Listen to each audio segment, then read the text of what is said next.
Est-ce que l'instauration d'un contrôle lié à l'âge est une bonne idée? Est-ce que là où c'est pratiqué, ça marche? Ça, c'est évidemment un point clé également. Et puis, si ça n'est pas le cas ou si ça n'est que partiellement, quelles solutions alternatives peut-on mettre en œuvre? On va en parler avec Dominique Richter, qui est président du syndicat des médecins agréés pour le contrôle médical d'aptitude à la conduite. Si vous ne saviez pas que ça existait, eh bien, vous le savez désormais. Ils existent, ils sont parmi nous et ils veillent. Graziella Josse est directrice du programme, au Conseil européen de la sécurité des transports, qui regroupe de nombreuses associations dont la prévention routière.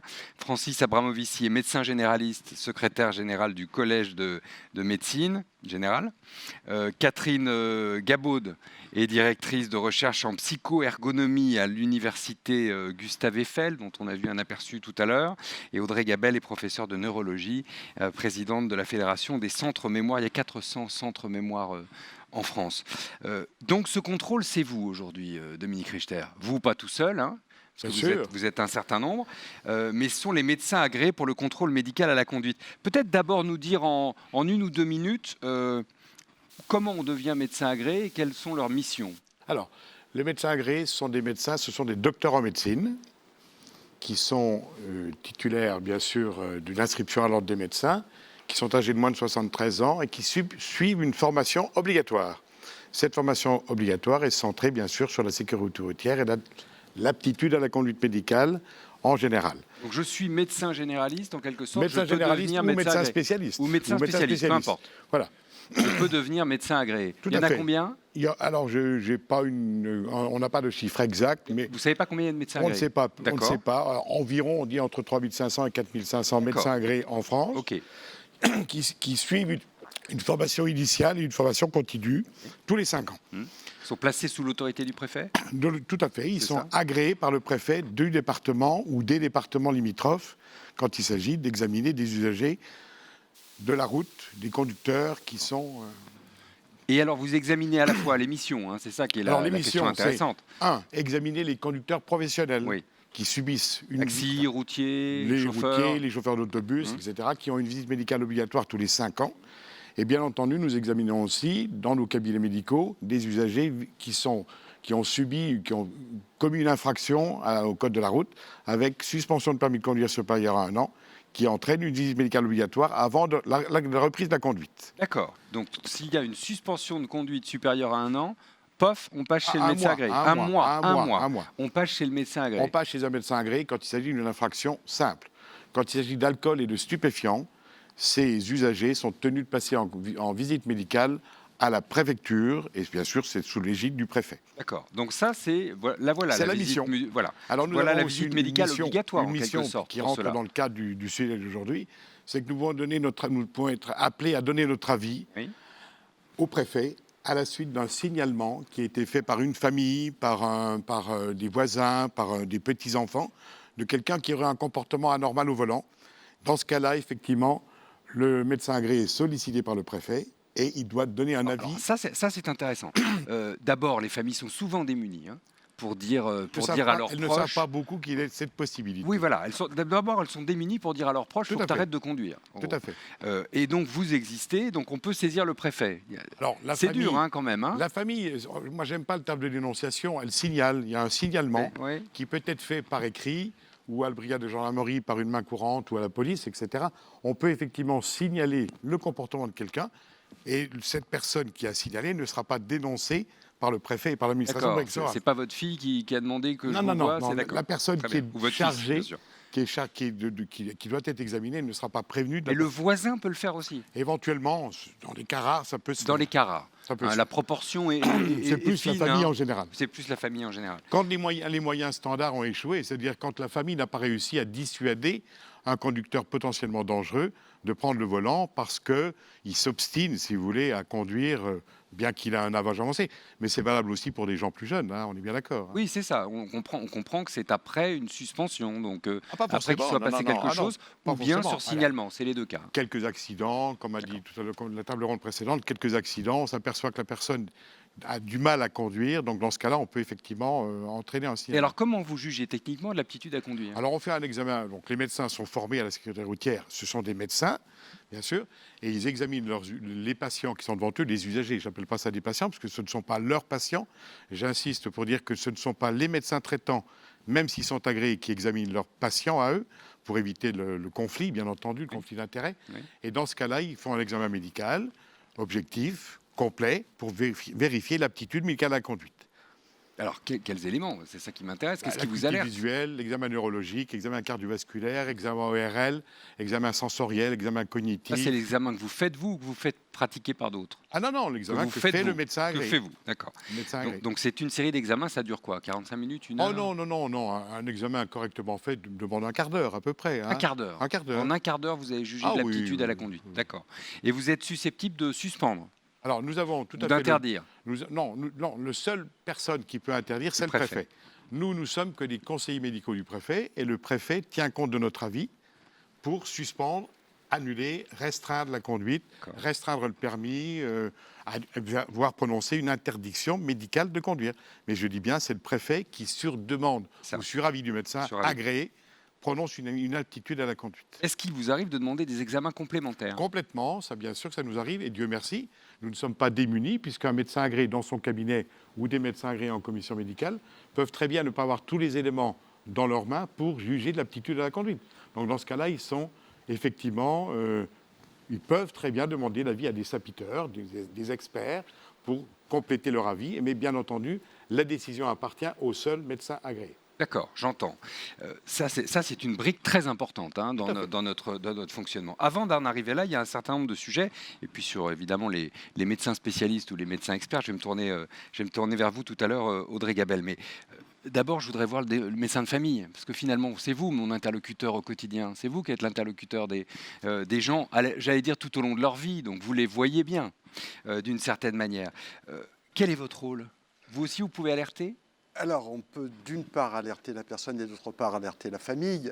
La difficulté, c'est que le rôle du généraliste est large, complexe, et que si une personne est à la fois diabétique, hypertendue, avec des problèmes psychologiques qui viennent se rajouter, n'y rajoutons pas le cannabis ou autre chose, nous avons déjà pas mal de choses à traiter avant de s'occuper de la conduite automobile. Il y a moins de cannabis après 75 ans?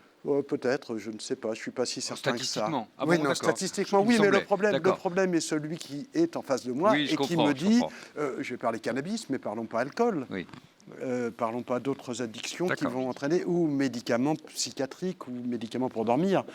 En tout cas, les causes d'une moindre aptitude à la conduite automobile en médecine générale sont nombreuses. Oui.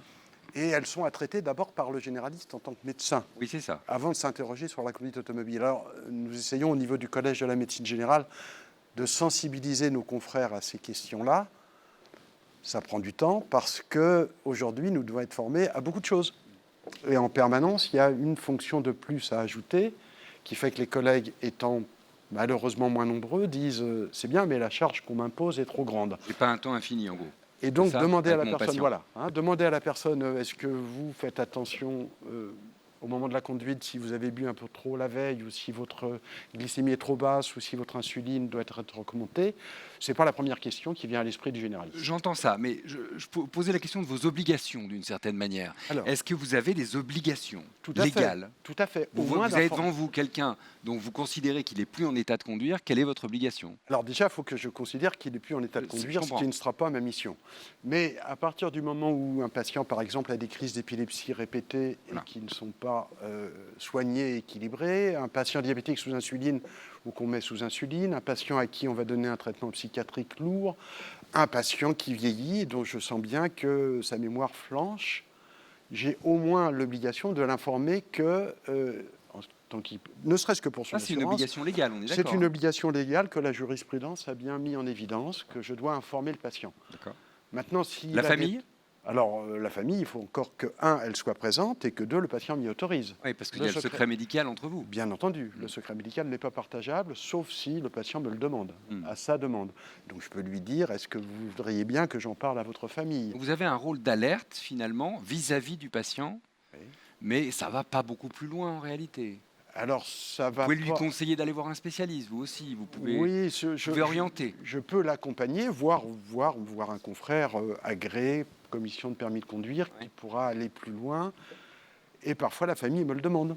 Il arrive, je pense à une de mes collègues médecins dont le mari a eu des troubles neurologiques graves et qui m'a dit qu'est-ce qu'il faut faire. Et je peux conseiller effectivement un deuxième avis dans ce sens-là. Est-ce que les patients acceptent votre avis? Est-ce qu'ils acceptent l'avis de leur généraliste? Tu devrais plus conduire. Voilà. Tu devrais arrêter. Je ne me permets pas de dire ça, car pour juger qu'il ne puisse plus conduire, faudrait-il encore que je sois à la place passager, ce que je fais rarement. Oui, je comprends. Oui. Mais néanmoins, l'alerter pour lui dire il serait prudent de commencer à réfléchir ça, cette question-là va passer par les examens complémentaires et souvent l'avis spécialisé dans un premier temps. Parce que s'il y a une pathologie qui nécessite un deuxième avis, c'est dans cet aller-retour avec ce qu'on appelle le parcours de soins, avec l'avis des confrères, que nous pouvons mettre cette question sur la table. Et ça prend du temps. Donc vous alertez, vous recommandez, vous orientez. En vérité, votre job, c'est évidemment vous soigner en première intention. Hein. Voilà, j'ai bien compris. Hein. Quand je ne passe pas à côté de cette question-là. J'ai bien compris. Ma difficulté, c'est de ne pas passer à côté de cette question-là parce qu'il faut que je demande, et à cause du temps, parce qu'il faut que je demande, est-ce que vous fumez, est-ce que vous buvez, est-ce que vous prenez des drogues, et puis qu'à la fin, il ne me reste pas forcément beaucoup de temps pour examiner cliniquement. Donc je suis obligé de faire avec les priorités. Et comme vous le disiez, c'est la relation de confiance au fur et à mesure du temps qui est là l'argument clé d'une possibilité d'aborder les problèmes les uns après les autres et d'enrichir la compétence du médecin et du patient sur cette relation de confiance. Catherine Gabaud, je voyais opiner sur les difficultés que peut rencontrer le généraliste à dire les choses ou le temps qu'il a pour les dire. D'abord, disons-le une bonne fois, il y a des difficultés liées à l'âge. Voilà, la grosse difficulté sur ce sujet, c'est que l'âge chronologique n'a pas de sens en fait. Alors le contrôle médical obligatoire à partir d'un certain âge, c'est à partir d'un certain âge qui pose problème. Parce qu'on a tous dans notre entourage des seniors qui à 90 ans restent très très performants dans toutes les activités de la vie quotidienne, dont la conduite automobile, et puis d'autres qui à des âges plus précoces ont connu des accidents de vie, la maladie, et où on constate une dégradation de la performance de conduite. Donc ça c'est le premier point. Richter valide. Voilà. La seule différence que l'on peut observer en grand nombre en population sur les conducteurs, c'est ce ralentissement généralisé qu'on connaît avec le vieillissement, où tous les actes prennent un petit peu, la prise de décision un petit peu ralentie.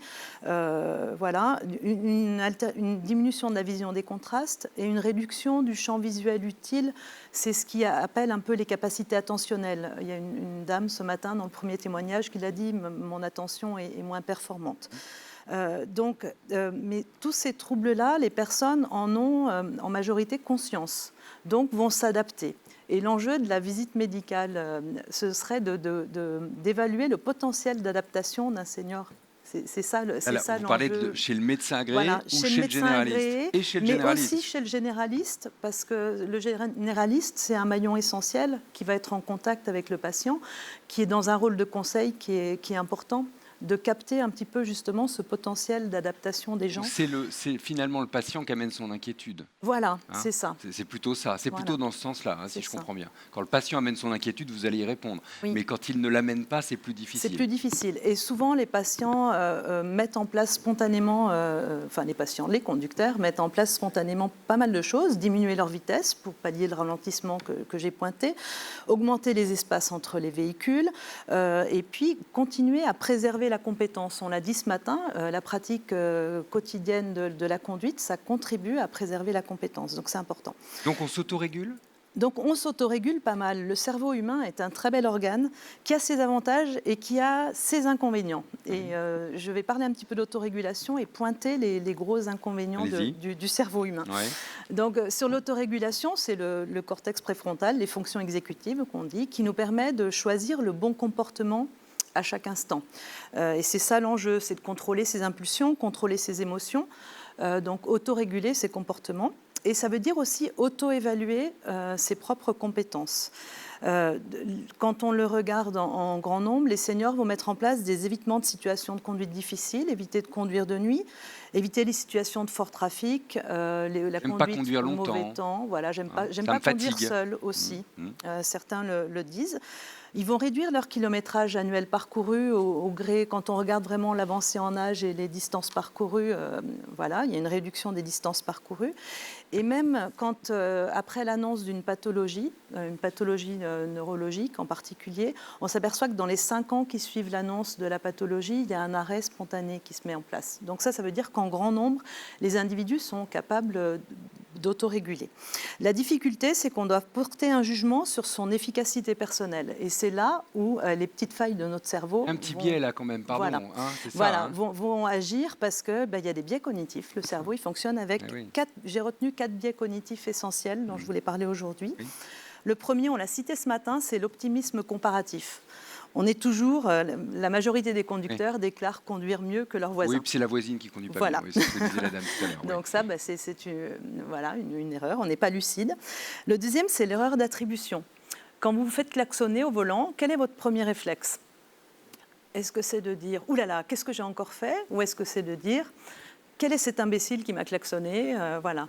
Est-ce qu'on se donne le moyen de comprendre complètement ce qui s'est passé dans la situation avant de réagir? Et ça, c'est ce qu'on appelle l'erreur d'attribution, soit interne, on se l'attribue à soi, soit aux autres, alors qu'il y a un travail à faire là-dessous. Le troisième biais, c'est le biais d'engagement. Et je pense que Madame Déroulède, tout à l'heure, dans son petit témoignage, nous a cité ce fameux conducteur qui était dans ce biais d'engagement, en disant « j'ai conscience que mes capacités se sont un petit peu dégradées, mais je ne me suis pas décidée à entrer dans l'action et à agir, soit parce que je ne sais pas ce que je pourrais faire, à qui m'adresser, je suis un peu démunie tout seul, soit parce que je n'ai pas décidé de passer à l'action. Et le passage à l'action est important dans la mise en œuvre des autorégulations. Et puis le quatrième biais, c'est le déni, c'est cette absence de prise de conscience. Et c'est un biais qu'on constate souvent avec les troubles neurologiques, qui s'appelle la nosognosie. Voilà, les gens ont un trouble de la reconnaissance de soi. Ne connaissent pas leurs limites. Là, on est dans la pathologie cognitive et vous venez de passer directement le ballon à Audrey Gabelle, c'est très important.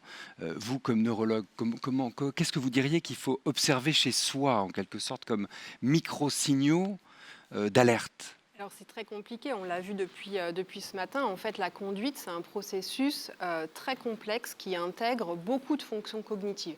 Donc il y a en effet ce qu'on appelle la mémoire procédurale, c'est-à-dire passer les vitesses, mettre le clignotant et tout ça. Ça, les gens, même à des stades très avancés de maladies neurodégénératives, conservent ces automatismes. On l'a vu, ça va s'adapter peut-être avec les voitures automatiques et donc du coup, il n'y aura pas cet aspect de mémoire procédurale. Mais la difficulté de la conduite, c'est tout l'aspect attentionnel, la vigilance, les capacités d'adaptation, de flexibilité, de gestion en fait de l'environnement. Et donc, quand nous, en consultation mémoire, on est avec un patient qui présente des troubles cognitifs, c'est lui expliquer aussi que la conduite, ce n'est pas que ses gestes, que sa procédure qu'il peut garder même à des stades avancés, mais ce sont en fait la gestion de l'environnement et la gestion des autres. Et ces éléments-là, c'est bien sûr la vitesse de traitement de l'information anticipée. Et souvent, on parlait d'autorégulation, ils sont quand même conscients de ces éléments-là. Souvent, en effet, ils vont progressivement pour peut-être d'autres raisons. C'est-à-dire ils vont dire mais maintenant avec les pistes cyclables, avec la vitesse, avec les travaux qu'il y a dans la ville, c'est plus compliqué. Ils vont trouver des excuses entre guillemets, mais à la limite, l'important, ça fonctionne très bien. Et puis parfois aussi, les proches vont amener progressivement à faire changer, à avoir d'autres moyens aussi de mobilité, et c'est ça qui fonctionne très bien. Donc, ça, vous le détectez, ça vous, la pathologie cognitive, bien sûr. On est capable évidemment de la détecter, ça va de soi, et de savoir à quel moment ça vient heurter l'aptitude. Ça, c'est plus compliqué parce qu'en fait, justement, les tests qui sont réalisés, on parlait tout à l'heure des tests neuropsychologiques, etc., c'est quand même des tests qui ne sont pas forcément, entre guillemets, écologiques, c'est-à-dire qu'ils ne reproduisent pas à l'identique la vie réelle.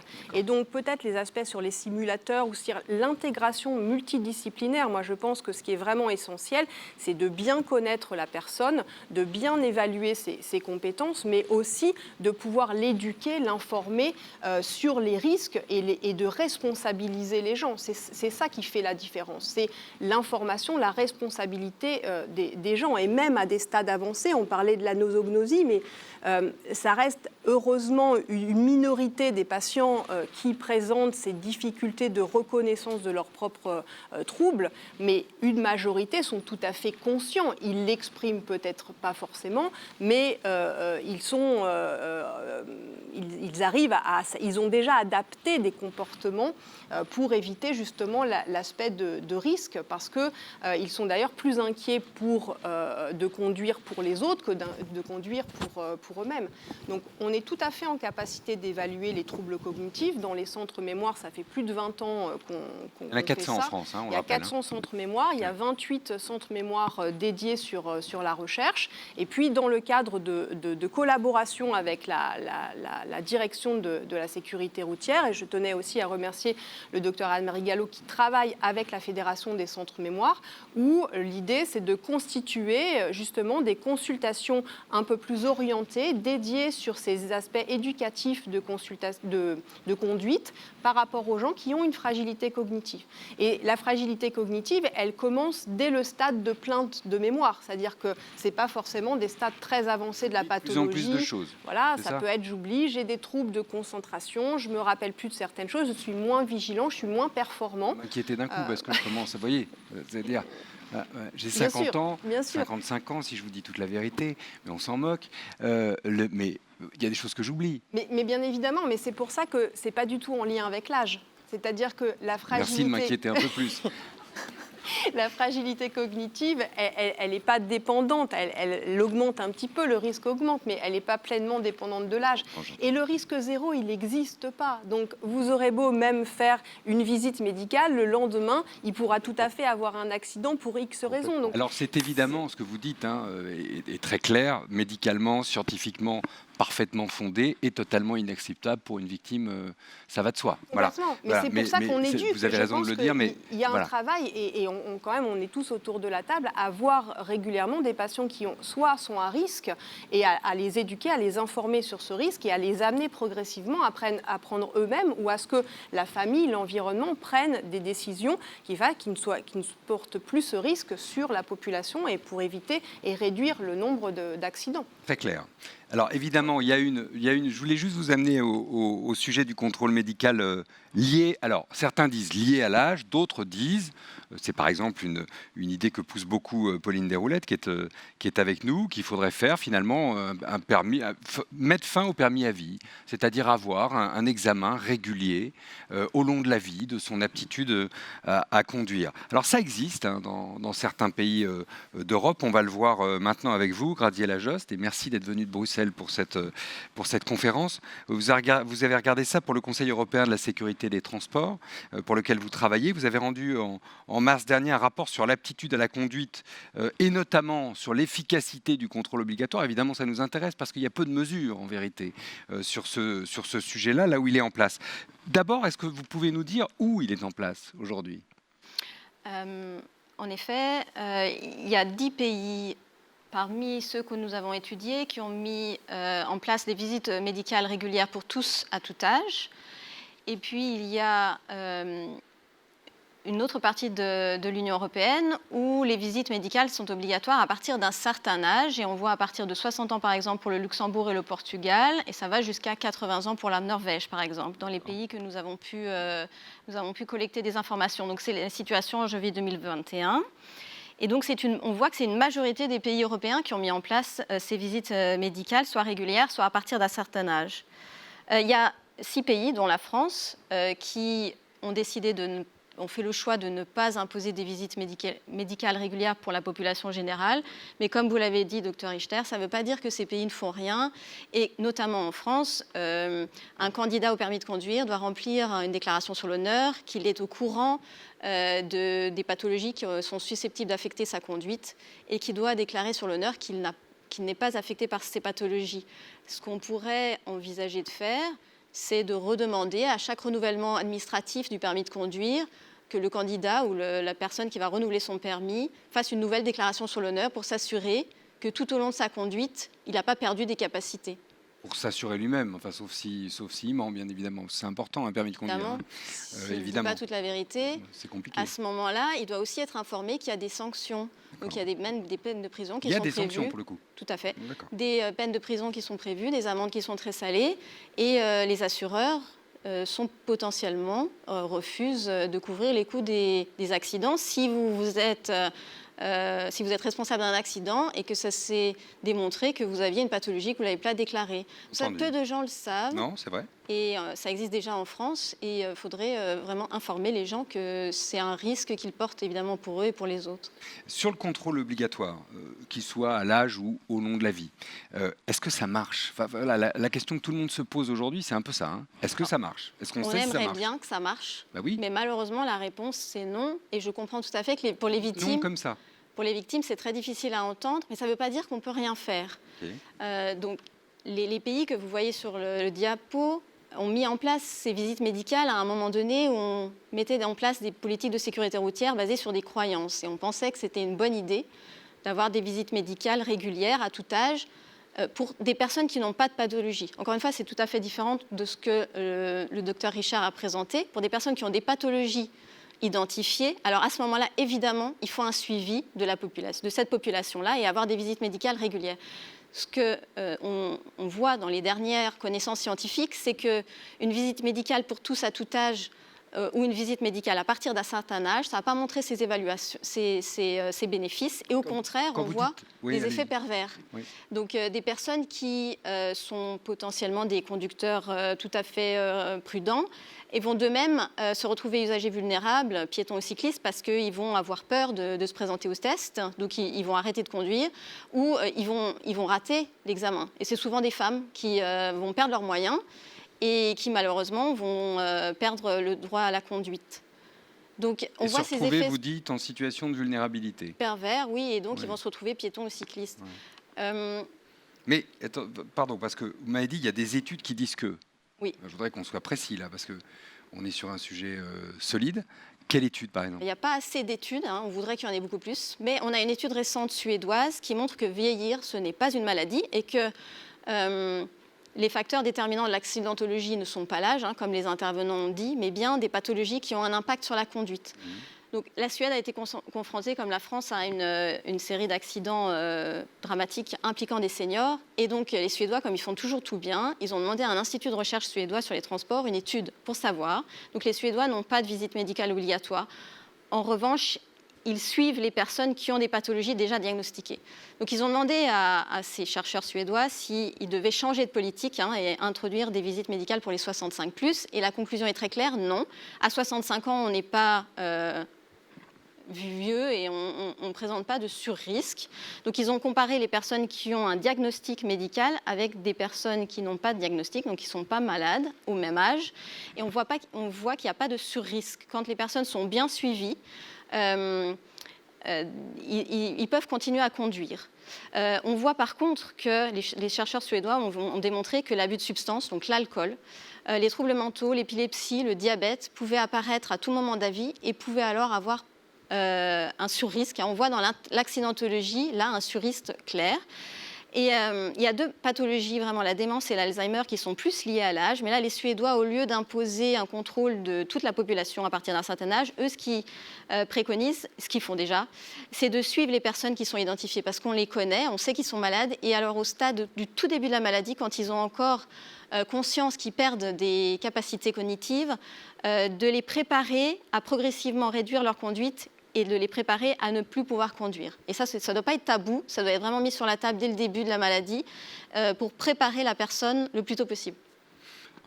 C'est assez clair dans la manière dont vous le démontrez. Est-ce que vous êtes d'accord avec ça, docteur Richter? Est-ce que vous vous êtes dit à un moment de votre carrière, tiens, le contrôle obligatoire serait une bonne idée? Je me suis posé la question souvent. Vous savez, quand j'ai exercé pendant un certain nombre d'années dans un cabinet libéral, je me posais des fois la question. Puis au fur et à mesure de l'âge, peut-être l'expérience aidant, je me suis aperçu qu'effectivement, il fallait plus lier l'aptitude médicale aux pathologies et non pas à l'âge. Parce que l'âge en soi n'est pas une cause d'inaptitude à la conduite, loin de là. Comme on l'a dit ce matin, je pense qu'effectivement, les personnes dites âgées, mais alors où commence-t-on à vieillir? on s'aperçoit au fur et à mesure des années que l'évolution de la médecine, des progrès de la médecine fait qu'on est vieux à 95 ans maintenant, on n'est pas vieux à 75 ans, alors que ce n'était pas le cas il y a 20 ans. Donc si vous avez des gens qui sont potentiellement tout à fait normaux à 75 ans, qui peuvent conduire, qui n'ont pas besoin de choses particulières de contrôle médical. Donc effectivement, je me suis posé la question et j'ai rapidement éliminé cette obligation légale. Parce qu'on a effectivement, comme vous l'avez souligné tout à l'heure, un effet pervers. C'est qu'on risque, avec une visite médicale obligatoire, des gens qui seraient susceptibles d'avoir un avis négatif, diraient « j'arrête la conduite », etc. Ils conduiraient peut-être sans permis. Bon. Ou là, à l'inverse, des gens qui seraient potentiellement dangereux, qui arriveraient à avoir une visite médicale favorable auprès d'un médecin, entre guillemets, agréé, ils pourraient peut-être avoir un comportement en disant « j'ai le droit d'eux, donc je suis libéré ». Et ils sont peut-être addicts à quelque chose, et à ce moment-là, ils pourraient effectivement avoir des comportements plus graves et plus dangereux. Vous m'avez surtout dit tout à l'heure quelque chose que je trouve assez frappant. On peut faire un examen la veille et le lendemain se retrouver en situation de risque, y compris je ne vous citerai pas le patient cardiaque qui va voir son cardiologue et qui meurt dans l'escalier d'un infarctus. On ne peut pas prévoir, la médecine n'est pas une science prédictive. On a des maladies où on sait qu'il y a des diagnostics, etc. Mais un événement subi, il est subi. Donc il peut arriver du jour au lendemain, de l'heure après, quoi, si vous voulez. Hein, donc. Et vous disiez tout à l'heure, Audrey Gabelle, quelque chose de très intéressant. Vous disiez quand même il y a des pathologies sur lesquelles on a des signaux d'alerte assez clairs. On sait qu'il y a une dégradation progressive. Est-ce qu'il ne faudrait pas des consultations spécifiques sécurité routière, finalement, dans votre territoire à vous? En fait, c'est tout à fait l'idée de ce qu'on est en train de construire avec la DSR. C'est vraiment de pouvoir... c'est déjà fait dans les consultations mémoire, mais au sein de toute la consultation médicale, comme vous le disiez tout à l'heure. C'est-à-dire que, et souvent, ça arrive toujours à la fin de la consultation parce que c'est tabou, cette conduite. Et donc, du coup, on fait toute la consultation médicale, on parle de plein d'autres choses, de l'autonomie. Et puis, au moment où on accompagne le patient, il nous dit « Ah, mais et à propos, et pour la conduite, comment vous voyez ça ?» Et donc, en effet, l'idée, c'est d'avoir du temps, grâce à notre expertise, mais du temps dédié spécifique pour l'information, l'éducation pour la conduite. Et je pense utiliser la confiance que les patients ont dans notre façon aussi d'approcher et d'avoir tout ce parcours de soins pour le patient et pour les familles, pour pouvoir leur proposer aussi des alternatives et leur dire quand est-ce qu'on pense qu'ils seraient plus adaptés, qu'ils ralentissent, qu'ils adaptent, etc. Donc c'est vraiment tout l'idée. Les familles peuvent prendre rendez-vous dans un centre. Ah mais bien sûr, un patient prend rendez-vous, bien sûr. Un conducteur peut venir prendre rendez-vous. Ça va aussi de façon tout à fait parallèle avec la détection précoce des troubles cognitifs qui sont aussi organisés depuis de nombreuses années dans les centres mémoire. On a quand même la chance d'avoir un maillage territorial et puis d'avoir eu plusieurs plans successifs, dont maintenant la future roadmap pour les maladies neurodégénératives qui poursuit les différents plans Alzheimer, maladies neurodégénératives, où les axes premiers sont sur ce diagnostic précoce. Donc on retrouve aussi via la porte d'entrée cognitive une détection précoce des troubles cognitifs pour pouvoir après anticiper tout ce qui va arriver. Alors on ne peut pas prédire à la journée, mais c'est anticiper pour pouvoir éduquer et informer les gens et mettre en responsabilité les gens, parce que c'est ça qui fait vraiment toute la différence.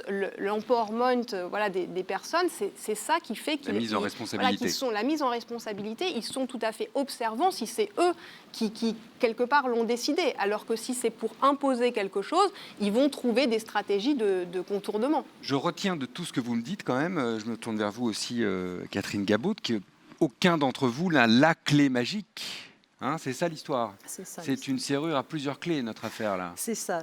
Je pense qu'on a mis tous les défis là sur la table et c'était très bien. C'est de remettre l'humain au cœur du dispositif, donc la personne concernée, mais les humains aussi, et en étant tous co-responsables en fait. Le slogan de la délégation à la sécurité routière est passé de tous responsables à vivre ensemble. Et derrière ce tous responsables, c'est tous co-responsables et s'organiser. En fait, c'est tout un cheminement qui est à penser et chacun a son rôle à jouer. Le médecin généraliste dans un rôle de conseil pour rappeler comment la personne peut autoréguler ses comportements, l'aider à prendre conscience du déclin qui peut apparaître avec l'âge, de mieux connaître les stratégies de régulation qui existent et puis de l'inciter au passage à l'action, puisqu'on a vu que ce passage à l'action, il est nécessaire. Le médecin agréé, lui, est là pour formuler un avis. Son avis, de temps en temps, il peut s'appuyer sur des spécialistes, des avis complémentaires, parce que c'est quasiment impossible de donner un avis éclairé sur la table du médecin. Vous l'avez très bien dit, M. Abromov, ici. La difficulté, c'est le précieux étalon, en fait, ce sera le seul test de référence, c'est l'évaluation sur route pour établir la validité de la baisse de la performance en conduite. Vous pensez qu'il faut tester les gens sur route en dernière ligne. Mais le médecin a tout son rôle avant pour participer au processus. Et le médecin agréé peut très bien s'appuyer sur des avis complémentaires. L'examen psychotechnique, c'est un exemple d'avis complémentaire. Ce sont des psychologues qui vont venir faire passer des tests et des entretiens pour explorer les troubles de la personnalité. Ils sont surtout utilisés dans le cadre de l'addiction, de la prise de médicaments. Donc c'est pluridisciplinaire. Chacun co-responsable. Les deux mots-clés. Voilà. On y réagir rapidement. Non, je voulais ajouter juste une précision, c'est que les médecins agréés qui sont, je répète, formés à la sécurité routière, c'est encadré par un arrêté, par des décrets, etc. Les médecins ont à leur disposition un arrêté qui date de 2005, qui est revu et corrigé d'année en année en fonction des nouvelles directives européennes. Cet arrêté permet de mettre en valeur les considérations, enfin les anomalies médicales en rapport avec l'aptitude ou l'inaptitude à la conduite. C'est notre guide, si vous voulez, pour prononcer une aptitude ou une inaptitude, parce que ça nous arrive de mettre des gens malheureusement hors d'état de conduire, de les mettre inaptes à la conduite. C'est un drame pour les médecins, c'est un drame pour l'usager, bien sûr, mais notre rôle de médecin agréé, c'est ça, c'est d'éliminer des gens qui ne sont pas aptes à la conduite. Disons de faire quitter la route. Alors après, ils ont motoriser à des gens qui sont considérés comme ils ont la possibilité d'utiliser un véhicule sans permis. Ça, vous savez, malheureusement, on ne peut pas intervenir. Et puis on verra cet après-midi qu'il y a aussi des solutions de mobilité alternatives qui peuvent aider ou permettre d'être accompagnés. 2 mots pour conclure quand même, mais chacun son mot, bien évidemment, vous inquiétez pas. La formation des médecins généralistes peut faire mieux ? Alors, le problème de la formation, vous soulevez là une épine douloureuse dans le pied, puisqu'il est prévu que la recertification des médecins dans un arrêté qui doit venir au mois de juillet soit obligatoire et que les crédits qui permettent de se former en regard de cette obligation sont largement insuffisants. Et malheureusement, la formation des médecins généralistes, forcément, elle est générale. Et donc, elle doit se faire sur tellement de domaines qu'avant que nous mettions celui-ci comme une priorité, ce sera long. Par contre, ce qui est possible et imaginable, c'est que par rapport aux troubles psychologiques, aux troubles neurologiques, on y ajoute un item permis de conduire dans ces formations et que ça devienne une notion qui ne soit pas laissée pour compte dans la formation. Et ça, c'est très important. Parce qu'aujourd'hui, c'est pas traité réellement dans la formation d'un médecin généraliste. Je ne saurais pas vous dire ce qui est traité parce que je n'ai pas une vision globale des 2000 associations de formation. Ça ne fait pas partie du cursus, dit en tout cas, ce n'est pas traité comme thème à part entière. Et ce qui serait bien, c'est que ce soit traité dans les pathologies dans lesquelles il est important d'y penser. Entendu. Graziella-Jost, c'est une des pistes de solutions sur lesquelles vous avez travaillé ? Oui, tout à fait. Quand on regarde les mesures qui marchent dans les pays qui sont plus en avance, les pays nordiques en général, la Hollande, on voit qu'ils ont, l'Irlande, l'Autriche, développé des protocoles à destination de tous les professionnels de la santé, que ce soit les médecins généralistes, mais aussi les médecins spécialistes, les pharmaciens. En cas de pathologie, en cas de nouvelles prescriptions, ils ont des démarches claires. On leur dit quoi faire. C'est un guide à la décision. Donc, ils sont plus seuls face à leurs patients. Et dans certains pays, c'est même une obligation. Donc, quand, par exemple, en Autriche, un médecin prescrit des antidépresseurs, il doit aussi dire à son patient qu'il n'a pas le droit de conduire de telle heure après la prescription de cet antidépresseur. Et ça concerne tout le monde à tout âge. J'allais presque dire ça va de soi. Ça va de soi, mais c'est pas fait. C'est marqué sur la boîte. C'est marqué sur la boîte. C'est marqué sur la boîte. Le problème du pictogramme, c'est un gros problème d'ailleurs, parce qu'effectivement, les usagers ne savent pas la signification. Si le pharmacien ne leur explique pas, le médecin, il prescrit le médicament, mais il n'a pas forcément la vision du pictogramme. Et le pharmacien, vous savez, ils sont un peu débordés dans les pharmacies, les boîtes arrivent par un tunnel, ils délivrent et puis ils n'expliquent pas forcément le pictogramme. Donc très important ce point-là.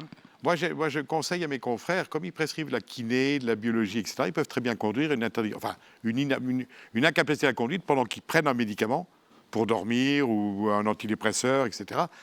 C'est une prescription médicale de ne pas conduire, puisqu'ils sont dangereux s'ils sous ce médicament. Donc nous, on conseille vraiment de renforcer le rôle des médecins et que ça soit partie prenante quand ils prescrivent un médicament, d'alerter et que ça fasse partie de leur responsabilité et qu'ils ne soient pas laissés seuls face à cette décision, qui est vraiment un guide pour chaque pathologie chaque médicament, qu'est-ce qu'il faut faire et comment avertir son patient. Une priorité vraiment, s'il y a un risque, c'est l'alcool au volant. C'est encore la cause d'accidentologie la plus importante. Donc, il y a une technologie qui s'appelle l'éthylotest antidémarrage et qui est encore trop peu développée en France. Dans les pays nordiques, si vous êtes chopé en ayant de l'alcool dans le sang, vous avez automatiquement une prescription d'un éthylotest antidémarrage.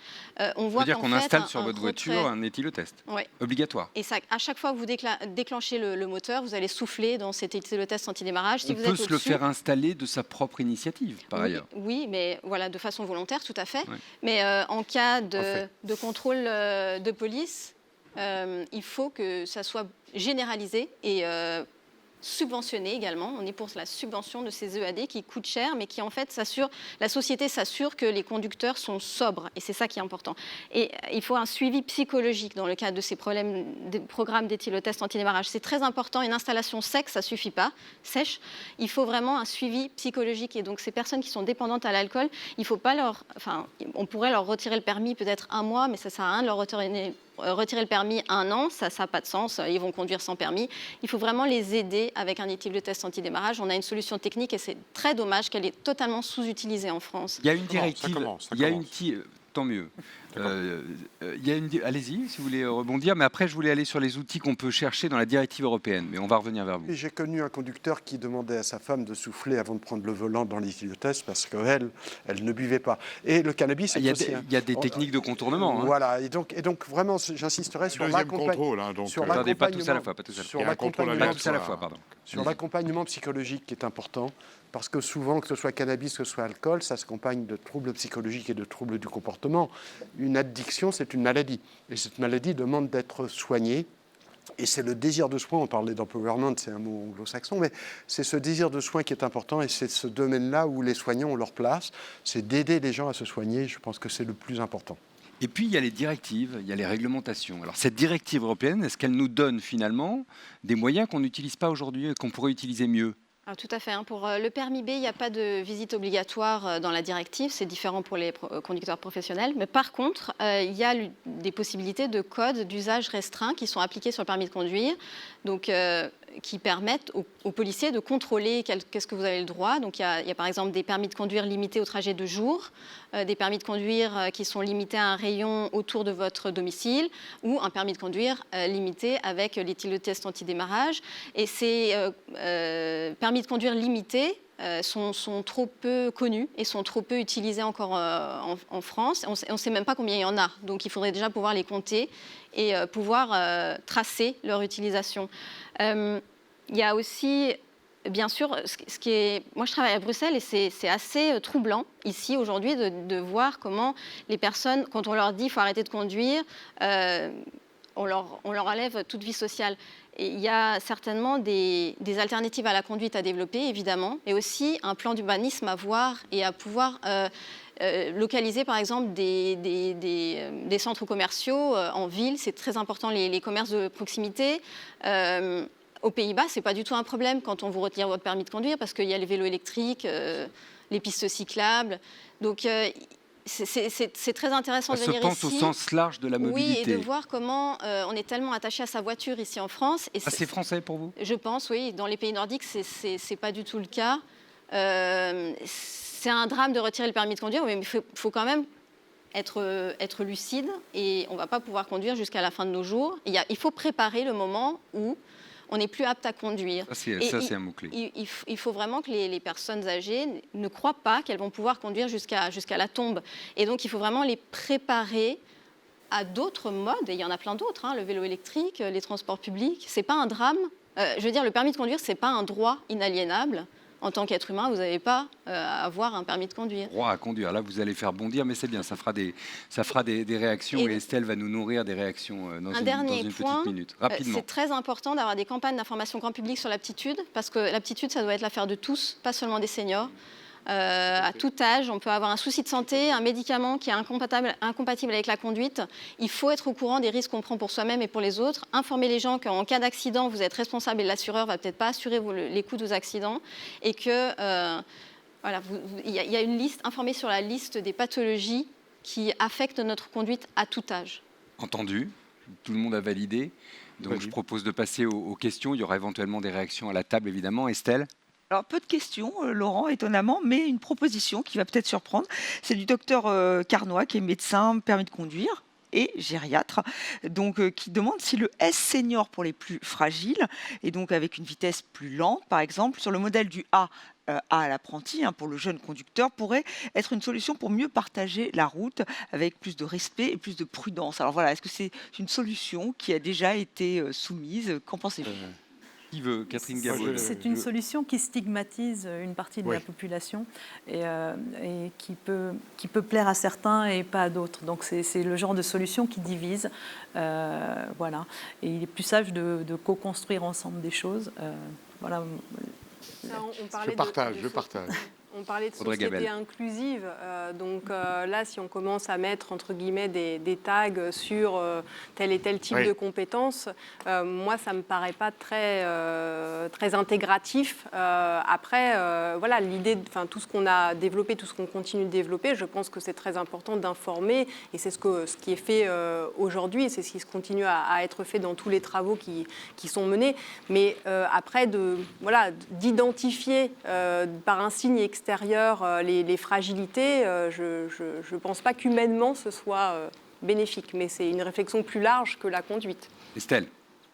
Le docteur Carnoy qui nous regarde, bon voilà, effectivement, a priori, cette proposition n'est pas retenue. Enfin, on ne vote pas ici, Estelle. Non, on n'est pas retenu pour l'heure. Voilà. Et puis voilà. Mais est-ce que vous avez, voilà, Pauline Desrollettes, vous voulez vous exprimer sur cette question? Oui, évidemment, beaucoup de choses à dire sur ce sujet. Je vais essayer d'être concise. Déjà, vous avez parlé de l'alcool au volant. Moi, je fais toujours attention à ça parce que pour moi, c'est une infraction. Les conducteurs savent que quand ils boivent, c'est puni par la loi. Et moi, je parle beaucoup avec des forces de l'ordre qui sont démunies lorsqu'ils arrêtent des personnes âgées parce que ces gens-là ne sont pas en infraction. Et pour parler des démarches de signalement à la préfecture, je peux vous dire qu'il n'y a pas un seul jour où je reçois un témoignage d'une personne qui ne sait pas quoi faire, qui a déjà fait des démarches auprès de la préfecture, qui n'aboutissent pas. Voilà, donc ça c'est un vrai problème et je n'ai pas peur de le dire. Enfin, la déclaration sur l'honneur, je trouve que ce serait une première alternative, mais qui aurait aussi ses limites parce que, encore une fois, on compte sur l'auto-recul de la personne. Et pour moi, ça, c'est une façon de se dédouaner. C'est difficile pour chacun, encore une fois, d'avoir du discernement sur sa personne. Et moi, il y a un mot qu'on n'a pas employé dans cette discussion, c'est les réflexes. Comment on évalue les réflexes, le temps de réaction, comment on explique, ça a été le cas dans mon accident et c'est souvent généralement le cas dans ces accidents-là où sont impliqués des seniors, qu'un conducteur se trompe de pédale, confonde l'accélérateur et le frein. Moi, je pense qu'on parle de discernement et que la personne n'a pas forcément Alzheimer ou une démence particulière pour s'être trompée. C'est une erreur humaine qui, forcément... sans être médecin, si je peux oser, est lié à l'âge. Et encore une fois, je pense qu'il faut être d'accord avec ça. Enfin, l'existence des permis limités, je l'apprends aujourd'hui. Je pense aussi que les forces de l'ordre ne sont pas du tout au courant. Ouais, je suis d'accord, on découvre effectivement qu'il y a dans la directive européenne des choses. Et d'ailleurs, pour avoir échangé avec eux, parce que je pense qu'eux qui sont sur le terrain voient des drames tous les jours et sont bien encore une fois démunis, ne savaient pas que moi-même, j'ai dû repasser mon permis après mon accident. Voilà. C'est normal. Non. Moi, tout le monde dit que c'est ironique, mais moi, je trouve ça normal et j'aurais aucun souci à le refaire. Donc voilà, moi, je pense que toutes ces alternatives-là, sont positives, vont dans le bon sens, mais qu'à un moment donné, il faudra forcément imposer des choses. Les médecins ont un rôle immense à jouer et je pense qu'on n'y échappera pas, malheureusement. Merci. Merci beaucoup, Pauline Desrollettes. Est-ce que quelqu'un veut répondre sur un point ou un autre? Sur la première intervention. Rapidement, malheureusement. Oui, bien sûr. Sur le signalement au préfet, c'est prévu dans le code de la route. Alors, je suis un peu surpris de votre réaction parce que nous envoyons, j'en ai vu dans ma carrière, des gens qui étaient, entre guillemets, signalés. Le préfet est tenu de faire examiner quelqu'un. Après, si la personne ne va pas effectivement passer la visite médicale, C'est son droit le plus strict. Il ne peut ne pas payer ses impôts, il ne peut. Oui, mais alors, qu'est-ce qui se passe s'il ne Dans va ce cas-là, pas le préfet a le droit de supprimer le permis de conduire définitivement, de mettre l'inaptitude, au bout de la deuxième tentative. Donc je dis non, le signalement, c'est l'administration, ils sont obligés de faire quelque chose. Donc insister auprès de l'administration. Deuxièmement, je m'excuse, vous avez été gravement handicapé, vous dites que vous avez passé votre permis de conduire. Je ne vois pas pourquoi vous auriez passé votre permis de conduire. Vous avez passé une visite médicale d'aptitude à la conduite, mais vous n'avez pas passé votre permis de conduire. J'ai repassé un examen avec un moniteur agréé à la préfecture. Ah non, c'est différent. Alors, vous n'avez pas passé le temps. Nous sommes bien d'accord. Parce que repasser le permis de conduire, c'est-à-dire quand vous l'aurez supprimé. Malheureusement, votre accident, vous n'avez pas été... Il n'était plus valide. Il n'était plus valide et je ne pouvais pas conduire sans repasser cet examen. Non, parce qu'il fallait l'avis d'un médecin agréé qui indiquait l'adaptation du véhicule qui convenait à votre handicap. Oui, mais vous vous rendez donc bien que moi, j'étais obligée de passer ce test, quand bien même il y a des gens qui sont plus dangereux que moi, si je puis permettre, mais et qui ne sont pas obligés de le faire. Pauline Déroulède, ce qu'on comprend, Pauline, pardon. Ce qu'on comprend, c'est l'ironie que vous avez signalée d'ailleurs de la situation qui a fait qu'il a fallu que vous repassiez un examen, qui n'était pas le permis de conduire, mais qui était un examen médical, pour justifier de votre capacité à conduire, alors même que c'est vous la victime. On va le dire comme ça. Voilà. Mais on comprend qu'effectivement, vous l'ayez ressenti comme un truc, quelque chose d'assez étrange. Je ne sais pas si on peut aller au-delà sur cette conversation. Merci en tout cas d'avoir amené et les uns et les autres à la fois votre compétence et votre positionnement sur ce sujet qui est un sujet difficile. Merci comme toujours à Pauline Déroulède pour ses explications et ce que vous avez vécu à la fois et ce que vous recevez aussi comme témoignage à travers la médiatisation qui est la vôtre et qui doit aussi nous interpeller, nous faire réfléchir comme le reste. On va s'arrêter là-dessus, si vous le voulez bien. Estelle, à moins qu'il y ait une ou deux réactions. Il y a juste une petite question d'un chercheur, mais je pense qu'on va le développer cet après-midi, Laurent, puisque c'est effectivement non pas que sur la conduite automobile, c'est-à-dire l'aptitude plus globale à la mobilité, que ce soit la marche, que ce soit le vélo. Mais ça, effectivement, on va le développer toutes ces thématiques dans l'après-midi. Donc, je pense qu'on pourra répondre à cette question avec nos différentes tables rondes. Faisons ça. Merci à tous les 5. Merci à tous pour cette matinée. On va reprendre effectivement à 14h exactement. On parlera globalement des efforts à faire et des solutions à mettre en œuvre pour maintenir une mobilité à côté de la voiture, en plus de la voiture ou sans la voiture. Ce sera vraiment le gros sujet de l'après-midi. Vous verrez que notamment nos équipes sont rendues beaucoup sur le terrain et ce sera nourri de beaucoup de reportages qui sont tout à fait passionnants parce qu'il existe en réalité énormément de choses. Mais on ne sait pas toujours que ça existe. Et puis par ailleurs, il y a l'appréhension à prendre autre chose que sa voiture qui sera un sujet.